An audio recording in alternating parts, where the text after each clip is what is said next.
저는 1956년도 3월 달에 그 충남 홍성, 그러니까 이재풍 장로님 고향 바로 광시 옆에 홍성에서 출생을 했습니다. 좀 물론 어려움 속에서 살았는지 모르지만 굉장히 지병이 좀 잦았어요. 제가 이제 어렸을 때 초등학교 1학년 정도 되는 것 같아요. 제가 그렇지 않으면 뭐 들어가기 전이더니 근데 매일 아파가지고 어쨌든 그 아버님이 그 지상 한의원이라고 했어요. 한 3km 정도, 4km 정도 떨어졌네요. 떨어진 그 한의원까지 뭐 솔직히 바람이 부나 비가 오나 항상 한약으로 이렇게 하다가 타시던 때였었는데, 그러니까 이제 너무나 매일 그래도 안 나니까 이제 어른들이 그러면 한번 이 집안에 애군이 있는 것 같다. 한번 무당을 들여다가 마지막 날 이제 저를 오라오더라고요. 그래서 제가 마당에 이제 가니까 저를 그 흰 천으로다가 둘러서 덮는 거예요. 이제 그 소창 이런 포구들이 그 포를 갖다가 앞뒤로 이렇게 둘러 씌우더니 뒤에서 부르려고 이런 거예요. 무당이. 그래서 저는 그때 얼마나 놀랐습니까? 어렸을 때 나를 이제 직감적으로 태우려고 하는구나. 불을 지나가는 그런 그 죄를 올리려고 했던 거예요. 이 불을 태워서. 그래서 저는 도망갔죠. 그때 놀래가지고. 그래서 결국은 이제 제가 도망가면서 그 행운을 못했죠. 못하고 이제 굿은 끝났는데, 근데 굿이 끝나고 나서 어머니가 좀 참고가 있어야 되는데 더 아팠어요. 아파가지고 그냥 뭐 도저히 더 이상 못 살겠다 그런 이 상황이 되니까 이제 뭐 동네 사람들도 그렇고 어른들도 그렇고 그러면은 이제 초상체를 준비를 해라. 충격적이었으니까 어렸을 때지만 누나하고 많이 울고 그랬던 기억이 나는데, 근데 누나가 그때 이제 교회를 좀 다녔어요. 근데 이제 교회를 다니면서 우리 또 장로님으로 계시다 돌아가셨지만 교회를 그때 집사님으로 다녔었는데, 이제 누나가 이제 엄마가 이렇게 아프니까 우리 당수걸은 어머니한테 한번 교회를 모시고 하면 어떻겠냐. 그래서 이제 그 당수걸은이 저희 집에 찾아와서 이제 권면을 했어요. 왜냐하면 다행히 그날부터 그 부흥회가 열린다고, 친곡 성결교회. 그러니까 거기에 가서 예배에 참석하면 좋겠다고. 그래서 그때 당시 이제 그래서 어머니도 마지막이니까 한번 말씀에 순종해서 한번 가보자. 그래가지고 그때 들것에 실려가지고 그 다음날 신곡 성결교회로 가게 됩니다. 그래서 거기서 제일 앞자리에 이불 깔고 누워서 예배를 참석해서 듣고 말씀 듣고 찬송하고, 찬송 모르지만 듣고 이렇게 계속 지냈는데, 그때 당시 목사님이 권동현 목사님이라고 장호동 현재 성광교회 원로 목사님이시고, 그때 또 오관성 목사님이 이제 부흥사였는데 지금 한기총 명예회장으로 계시죠. 그분이 부흥사로 오셨어요. 그래가지고 참 뜨겁게 이렇게 부흥하시면서 수요일 날, 금요일 날 이렇게 두 번에 걸쳐서 안수를 해줬는데, 하여튼 금요일 날 마지막 날 이제 어머니가 이 가슴에 있던 그 통증, 이 물이 이 안에 뭔가 탁 떨어지는, 불이 덮치면서 이게 떨어지는 그러한 체험을 한 거예요.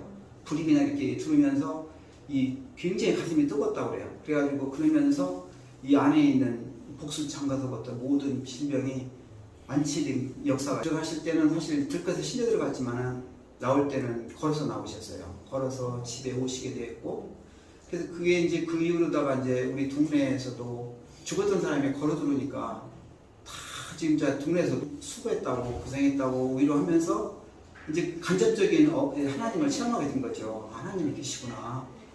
그래서 우리가 그동안에는 뭐 아프면 무당 부르고 뭐 절에 가고 그랬는데 그게 아니구나. 그래서 그 이후로 많은 동네 사람들이 집안은 물론이거니와 이제 교회를 가게 됐어요. 그래서 이제 교회가 성장하면서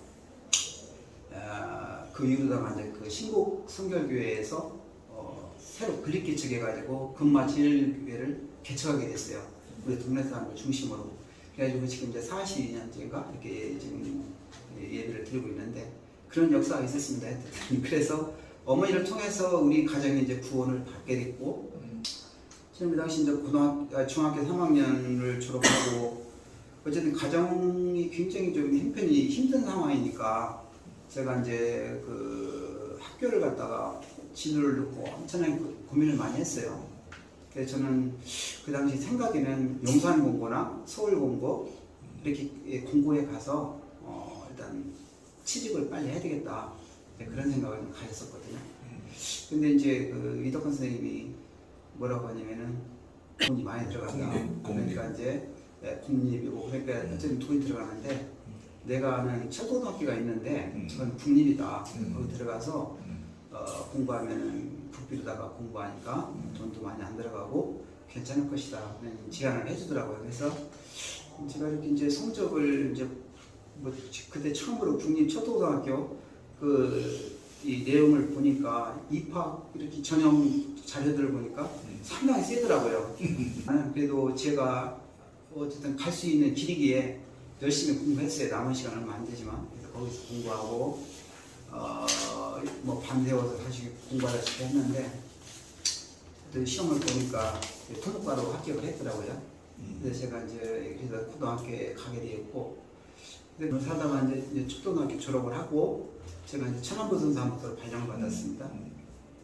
거기서 이제 설계 같은 거 하다가 또 가끔가다 이제 공사하면 공사감독도 하다가 이제 보니까 3년이 흐르더라고요. 3년 흐른 다음에 군대에 입대하게 되죠. 그래서 휴직을 하고 군대 갔는데 저는 그 전방 최전방 GP로 배치가 되더라고요. 그래서 내려오는 날 그러면 뭐 양쪽에 주민들이 쫙 서가지고 박수치고 막 차도 끓여지고 그래요. 근데 그 군대에서는 이제 안 먹는 술도 그날 회식으로 막걸리를 줍니다. 뭐 목마르고 그러니까 막걸리 한 잔을 먹었거든요. 먹고 나서 굉장히 속이 안 좋은 거예요. 속이. 그래서 이제 그 자대에 와서 보니까 이 혈뇨가 나오는 거예요. 그래서 제가 이제 그 중대장님한테 말씀드리고 지금 몸 상태가 이렇다. 그러니까 그럼 빨리 자대병원으로 가보라. 그래서 자대병원이 그 당시에 속초에 있었거든요.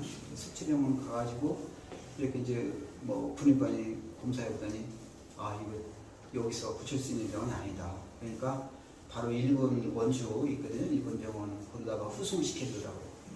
그래서 그 원주 병원에서 들어가가지고 이렇게 검사를 받는데 계속 검사를 하는데 병명이 안 나오는 거예요. 안 나오다가 나중에 뭐라고 나오냐면 전립선염이다. 전립선염이니까 이따가 약물로도 한번 치료해보자. 근데 약만 계속 먹고 주사 먹고 치료하고 있는데 한 3개월 정도 지나도 차도가 없는 거예요. 계속 혈뇨가 나오고 그래서 제가 이제 국군 수도통합병원 등촌동에 있었거든요. 근데 국군에서는 최고 큰 병원이죠. 그래서 등촌동으로 후송되면서 거기 와가지고 이제 검사를 다시 했어요. 하니까 이제 그때 당시 그 카톨릭 의대병원 의사들도 좀 오시라고 해가지고 같이 군의관들하고 검사를 해서 나온 결과 신장 결핵이다 이렇게 판명이 나는 거예요. 병명이 또 바뀌었죠. 그러니까 6개월 만에 바뀌어진 병이 이제 신장 결핵인 거예요. 그래서 거기서 군의관 얘기가 수술을 해야 된다 이거는. 그래서 이제 좌측 신장을 제가 이제 수술을 받게 됐어요. 신장. 예, 호흡.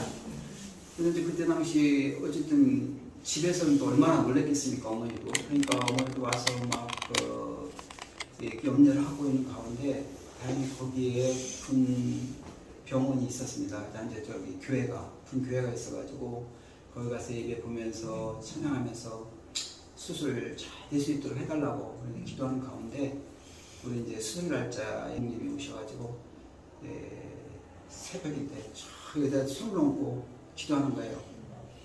눈물 흘리면서 기도를 하시면서 수술 진짜 잘 돼서 부작용 없도록 해달라고 그냥 눈물 흘리면서 기도하시더라고요. 그래서 간절한 기도 속에 이 수술이 이루어졌어요. 그래서 이제 뭐 회복이 되는 과정인데 얼마나 시원한지 모르겠어요.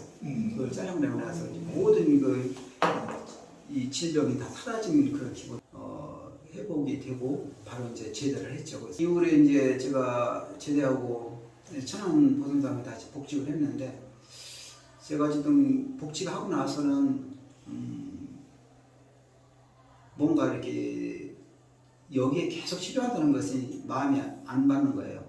나도 서울에 가서 공부를 좀 하면서 직장 생활을 해야 되겠다 이런 이제 생각을 서울시 공무원시험이 있더라고요. 그래서 합격을 해가지고 여기 사표를 내게 됐죠. 그 사표 내고 뭐 군대 포함하니까 거의 뭐 5년이 채워지더라고요. 그래서 거의 CCC에서 그 당시에 LTC 훈련을 받았어요. 새생명 훈련을 제가 받으면서 거기에서 이제 불러 전도하는 방법이 그 사형리 전도법이거든요. 그래서 그걸 가지고 전도를 하게 되었는데 거기서 그 훈련 받는 과정에서 사실 은혜를 많이 받았어요. 한 3개월 동안. 그래서 이제 제가 그 교육을 받으면서 내가 지금까지 이렇게 신앙생활 하는 것이 너무나 뭐랄까 무의미하게 이렇게 진짜 게으름 떨면서 살아갔구나. 굉장히 뭔가 직을 받고 있으면서 이 전도 한 번 못하고 그냥 이 쳇바퀴 같이 그냥 교회에서 시키는 일, 성가대면 성가대, 교사면 교사 그 일만 충실했지 스스로 이렇게 전도의 열매를 못 맺고 살았던 나 자신을 발견하게 됐어요. 그래서 그거 하면서 이 과천 지역에 그 공원이 많이 있지 않습니까? 공원에 돌아다니면서 이 앉아있는 그 이방인들 향해서 전도를 하고 또 역사에 앉아있는 열차를 기다리는 우리 사람들 만나면 또 전도를 하고 또 우리 직장 내에서는 일하면서 이제 가끔 다 오버타임도 하잖아요. 오버타임 하면은 브레이크타임에 우리 직원들 불러가지고 또 사형리를 전하고 그렇게 지내왔거든요. 그러다 보니까 많은 그 열매를 맺게 됐어요. 우리 산에서도 그러면서 이제 우리 매월 첫 주 월요일 날 그렇게 이제 목사님 모시고 예배도 드리고 그래서 이제 우리 뭐 교회 하나의 교회가 이루어진 거죠. 거기서 이제 예배 드리면서 이 신회가 활성화되면서 BBB라는 직장 소개가 또 있었어요. 그래서 거기는 과천 지역에 있는 모든 그 공무원들, 뭐 산하기관들, 종합청사 기관들이 예배를 드리면서 하나의 그 직장을 살리는 그런 일들을 하게 됐어요. 그래서 그러는 가운데 제가 그때 당시 그 사랑의 동산 주님의 뜨거운 그 마음을 또 이렇게 알게 되었고 이 찬양 속에서 나는 그렇게 큰 은혜를 받은 게 별로 없었는데 거기 가면 왜 이렇게 막 처음부터 끝까지 막 눈물을 주시는 거예요. 모든 찬양들이. 그래가지고 그 안에서 3일 동안 실컷 올라가 나왔어요. 그래서 솔직히 성령이 취해가지고 나와가지고 하여튼 제가 몰라요. 그때 당시 CC 훈련 받고 있는 뜨거운 관계에서 훈련 받았는지 거기서 그런 마음을 주더라고요.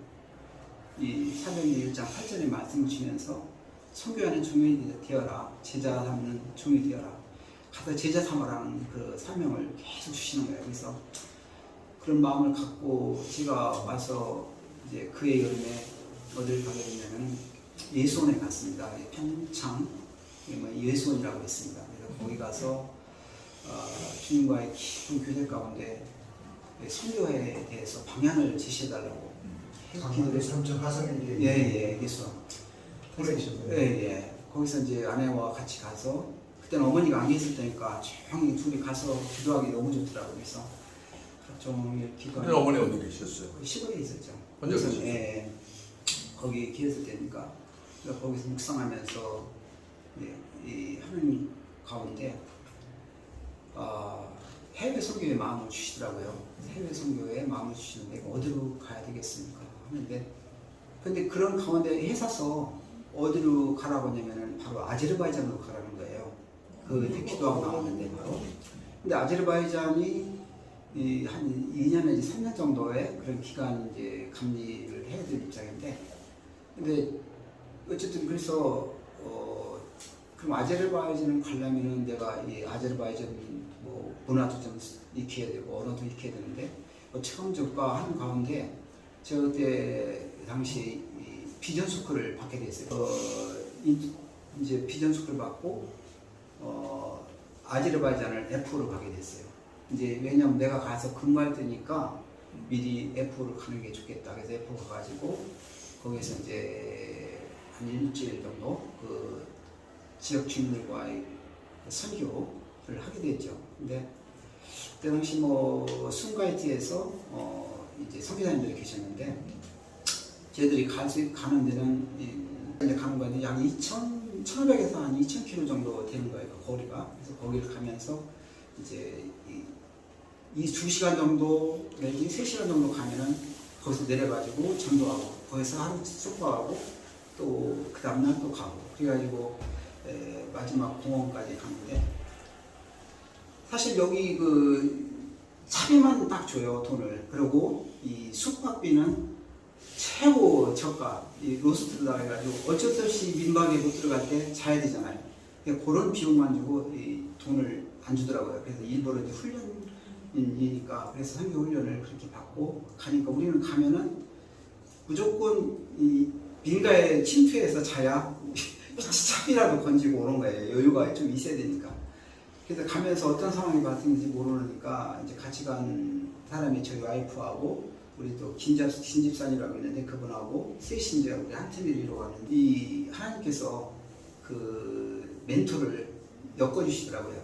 그래서 우리가 잘 처소를 마련해 주신 거예요. 그래서 그분들 집에 가서 같이 문화를 나누고 첫날 그래서 이제 뭐 윷놀이도 하고 여러 가지 한국 문화를 이제 함께 놀이하면서 즐기다가 저녁 이스가한 시간 되면은 저희들이 아제르바이로 성경을 내놓고 그들을 주님 말씀에 아제르바이잔은 성교가 안 될 텐데. 안 됩니다. 이슬람 국가로 99%예요. 지금 성교사 다 쫓겨났는데. 네, 안 됩니다. 그래서 거기서 이제 그러니까 몰래 밤에 이스갈 때 하죠. 그래서 저희들은 이제 그때 신분을 바뀌는 거죠.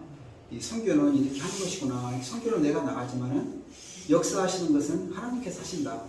그래서 그분들을 이제 어쨌든 말 듣고 이분은 나중에 한번 더 해야 되겠다. 네, 영접하고 이렇게 어쨌든 F를 성공리에 마치고 온 기억이 있습니다. 그래서 어쨌든 우리가 이렇게 순종하면은 하나님께서 역사하신다는 것을 제가 이제 깨닫게 되었고 어쨌든 그래서 제가 이제 선교에 대한 확신을 갖게 된 게 내가 이렇게 이슬람적이 와서 해도 하나님이 함께 하시니까 이 선교를 가능케 하시는구나. 이걸 깨닫게 해야 되니까 어디를 보내도 선교는 가능하다. 가겠다. 그런 주신 말씀을 생각하면서 저는 그렇게 생각을 했어요. 네가 내 일을 하면은 내가 너의 삶을 책임질게. 이런 마음을 주시는 거예요. 그래서 이제 그 말씀이 오늘 그 시편 121편 7절 8절 말씀이거든요. 그래서 여호와께서 너를 지켜 모든 환난을 면하게 하시며 또 내 영혼을 지키시리로다. 아멘. 여호와께서 너의 출입을 지금부터 영원까지 지키시리로다. 이 말씀에 저에게 다 와닿는 거예요. 그래서 오늘 이 말씀을 가지고 함께 나누게 되었습니다. 들어주셔서 감사합니다.